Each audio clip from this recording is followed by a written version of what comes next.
திராவிடம் தான் எங்களுடைய அடையாளம். நான் அரசியல் பேசவில்லை. அவர் பேர் பாலமுருகன்.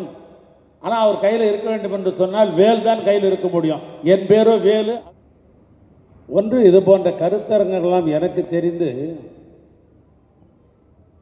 தமிழ்நாட்டுடைய தலைநகராக இருக்கிற சென்னையில் நடத்தியதை நான் பார்த்திருக்கிறேன். ஏன்னா தமிழ்நாட்டுடைய தலைநகர் அது. தமிழ்நாட்டுடைய தலைநகர் இது போன்ற கருத்தரங்கம் நடத்துவதற்கு சொல்லப்படுகிற காரணங்கள்,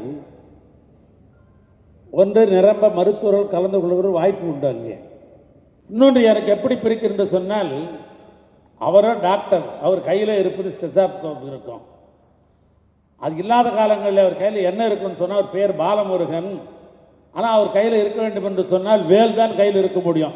என் பேரோ வேலு. அதனால் அவர் கையில் அது இருப்பதற்கு வாய்ப்பு உண்டு. அதனால் அவர் எனக்கு ரொம்ப பிடிக்கும். இந்த ஜெர்மனில் கூட பார்க்கிறோம் என்று சொன்னால், அவர்கள் கூட தாய்மொழியை தான் பயன்படுத்துகிறார்கள் ஒழிய வேறு மொழி ஆங்கிலத்தை கூட ஜெர்மனில் பயன்படுத்துவதில்லை. ஜப்பானில் ஆங்கிலத்தை பயன்படுத்துவதில்லை. ஆக தாய்மொழியை பற்றி புரிந்திருக்கிற காரணத்தினால் கருத்துக்களை ஈஸியாக புரிஞ்சுக்க முடியும். தாய்மொழியில எதுவாக இருந்தாலும் ரொம்ப ஈஸியாக கேட்ச் பண்ணிக்கணும் அப்படின்னு சொன்னாக்கா, தாய்மொழியில் படிக்கிற பொழுதுதான் அந்த ஆற்றல் நமக்கு மேலும் மேலும் விரிவடைகிறது என்று சொன்னால் அது மிகையாக. என்னுடைய முகம் வேறொரு முகம் எனக்கு இருக்கிறது. நான் ஒரு பகுத்தறிவாளன். என்னுடைய அடையாளம், நான் பகுத்தறிவாளன் என்பதுதான் எனக்கு இருக்கிற அடையாளம். நான் பகுத்தறிவு எண்ணத்தோடு நான் பார்க்கிறேன். இன்னைக்கு தமிழ்நாட்டில் நிரம்ப மருத்துவர்கள் இருக்கிறார்கள். மக்களை பாதுகாக்க நிரம்ப மருத்துவர்கள் இருக்கிறார்கள். இங்கே கூட உங்கள் தலைவர் பாலமுருகனை கேட்டீங்க, என்ன ஒரு சொந்த ஊருங்க? நான் காட்டுமன்னார் கோயில்னார். காட்டுமன்னார் கோயிலெலாம் மருத்துவர்கள் உருவாகிற வரலாறு உண்டா? ஒரு காலத்தில், ஒரு 50 ஆண்டு காலத்துக்கு பின்னோக்கி பார்ப்போம்.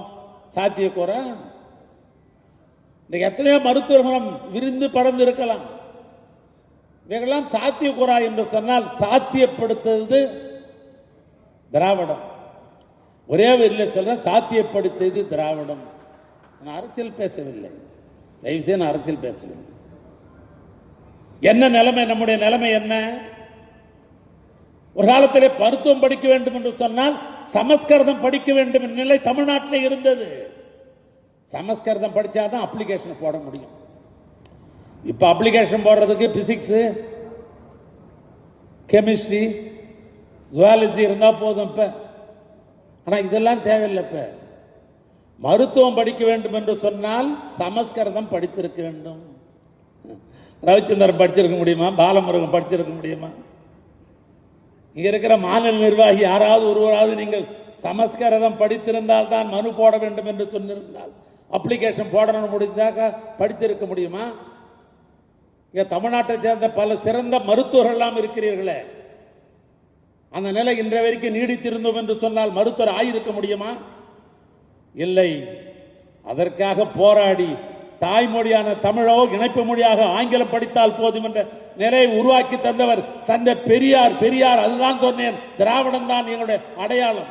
நான் அரசியல் பேசவில்லை. அரசியல் பேச வேண்டிய அவசியம் இந்த கருத்தரங்களுக்கு எனக்கு இல்லை. நடப்பை நான் சொல்லுகிறேன். சமஸ்கிருதம் படித்தால் தான் மருத்துவராக இருந்தால் இத்தனை மருத்துவர் வந்திருக்க முடியுமா?